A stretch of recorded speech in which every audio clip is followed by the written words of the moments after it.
Assalamualaikum warahmatullahi wabarakatuh. Perkenalkan nama saya Dina Litokan dengan NIM 21114200047 dari Rombel Linguistik 2020. Di sini saya akan melakukan penyuluhan secara singkat mengenai problematika pemertahanan bahasa daerah Bali. Yang pertama yaitu pemertahanan bahasa daerah Bali. Pelestarian bahasa Bali yang mencakup bidang bahasa, aksara, dan sastranya dinilai cukup ideal dan kompleks yang memang semestinya dilestarikan dari segala ancaman kepunahannya. Peraturan terkait pemerintah penggunaan bahasa adat Bali secara serentak di seluruh Bali dimulai pada hari Kamis 11 Oktober 2018 lalu berdasarkan Pergub nomor 79 tahun 2018 terkait dengan pelestarian perhatian pemerintah pusat secara nasional. Bahasa Bali telah diakui keberadaannya sebagai bahasa daerah bersamaan dengan bahasa daerah Jawa dan Sunda dengan diterbitkannya surat keputusan pemerintah Republik Indonesia nomor 74 tahun 1974. Hal ini kemudian ditindaklanjuti kembali oleh pemerintah dengan dikeluarkannya Perda nomor 22 tahun 1999 tentang pendidikan muatan lokal bahasa Bali. Perda nomor 3 tahun 1992 tentang Bahasa Bali dan Sastra Bali, Perda nomor 20 tahun 2013 tentang Bahasa Bali sebagai muatan lokal yang diajarkan di sekolah dari tingkat SD, SMP, SMA, dan SMK dengan durasi waktu 2 jam per minggu, dan yang terbaru yaitu Peraturan Gubernur Bali nomor 79 tahun 2018 tentang Hari Penggunaan Busana Adat Bali secara serentak di seluruh Bali. Usaha pelestarian oleh pemerintah ini pun disambut baik secara formal oleh lembaga bidang pendidikan dengan dibukanya program studi bahasa Bali oleh beberapa perguruan tinggi baik negeri maupun swasta di Bali. Hal tersebut jelas menunjukkan perhatian serta keseriusan pemerintah dalam menangani dan melestarikan bahasa Bali. Ini juga secara tidak langsung menjadi usaha atau strategi pemertahanan bahasa daerah yang dilakukan pemerintah, yaitu masyarakat Bali dituntut tidak hanya sebagai masyarakat yang berwibahasawan, tapi juga harus multibahasawan. Kemudian, yaitu faktor penyebab terjadinya problematika pengembangan bahasa daerah. Faktor penyebab terjadinya problematika pengembangan bahasa daerah secara umum terdiri atas 6 faktor. Di antaranya, yang pertama yaitu orang tua jarang mengajarkan bahasa daerah pada anak-anaknya sehingga anak kurang pasti berbicara menggunakan bahasa daerah. Yang kedua, dalam lingkungan sekolah, penggunaan bahasa daerah hampir tidak pernah diucapkan dikarenakan tenaga pendidik menggunakan bahasa Indonesia.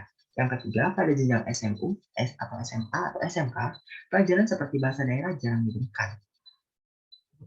Selanjutnya itu, yang keempat, banyak generasi muda yang beranggapan bahwa bahasa daerah adalah bahasa kuno dan dianggap kampungan. Yang kelima, budaya dan nilai-nilai yang berlaku pada anak-anak muda zaman sekarang lebih mengesampingkan bahasa daerah.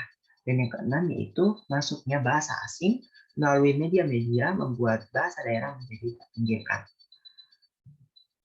Selanjutnya yaitu faktor penyebab terjadinya problematika pengembangan bahasa daerah Bali. Berdasarkan 6 faktor di atas dan juga melihat kondisi lingkungan, penutur, di mana para penutur muda yang seringkali mencampurkan dua bahasa daerah lain ataupun bahasa asing sehingga menjadikan bahasa daerah Bali tidak secara utuh digunakan. Alasan lain yang mendasari problematika pengembangan bahasa daerah Bali kurang optimal yaitu pengaruh budaya asing yang kian berkembang pesat di kalangan generasi muda melalui media film, series, sampai dengan musik yang menjadikan proses transfer budaya tersebut semakin cepat. Proses transfer yang cepat inilah yang justru menjadi penghambat terbesar masuknya budaya asli Indonesia, khususnya budaya Bali, sebagai pemerintah Provinsi Bali, sehingga pemerintah Provinsi Bali memberlakukan kebijakan ketat guna menangkal perluasan budaya daerah lain ke wilayah Bali dan sekitarnya. Kemudian di sini yaitu studi kasus pemertahanan bahasa daerah Bali. Modernitas yang berkiblat pada kemajuan iptek telah mengubah jalan hidup serta pola pikir masyarakat, utamanya mengenai cara mereka dalam berkomunikasi satu sama lain. Mobilitas yang semakin tinggi mengakibatkan terjadinya perubahan yang cukup signifikan. Datangnya warga daerah lain seringkali menciptakan gesekan antar bahasa daerah seperti yang terjadi pada lingkungan SMK Negeri 1 Denpasar. Berdasarkan pemantauan di lapangan secara langsung, ditemukan beberapa percakapan yang mengandung pelanggaran dengan adanya proses campur kode, yakni antara bahasa daerah Jawa dialek Banyuwangi dan bahasa daerah Bali serta bahasa Indonesia. Hal ini terjadi karena intervensi yang dilakukan oleh siswa yang berasal dari daerah Banyuwangi yang kemudian diikuti oleh siswa asli dari Bali yang kemudian semakin meluas ke siswa-siswi yang lain. Beberapa contoh dialek yang diucapkan oleh siswa-siswi SMK Negeri 1 Denpasar dapat ditemukan pada dua kutipan dialog berikut. Yang pertama yaitu "So, ciu bengai tugas dari Pak Joni." Yang kedua yaitu "Cang, sengai no, awakmu wes tah." Dua contoh kalimat dialog di atas merupakan salah satu bentuk campur kode yang dilakukan oleh siswa SMK Negeri Denpasar. Hal ini memberikan gambaran secara singkat bahwasanya penggunaan bahasa daerah Bali di lingkungan sekolah sebagai pendamping penggunaan bahasa Indonesia masih belum secara maksimal diterapkan. Maka dari itu, peranan penyuluhan bahasa kepada siswa-siswi sekolah perlu diteruskan dan ditambahkan lagi. Baik, kita sudah sampai di kesimpulan. Untuk kesimpulan pada penyuluhan hari ini yaitu bahasa daerah pada hakikatnya merupakan bahasa kebudayaan yang dimiliki oleh setiap bangsa dan kita sebagai bangsa yang memilikinya harus menjaga dan melestarikannya agar nanti dapat dinikmati dan dilestarikan oleh generasi di masa selanjutnya. Sekian penyuluhan yang bisa saya sampaikan.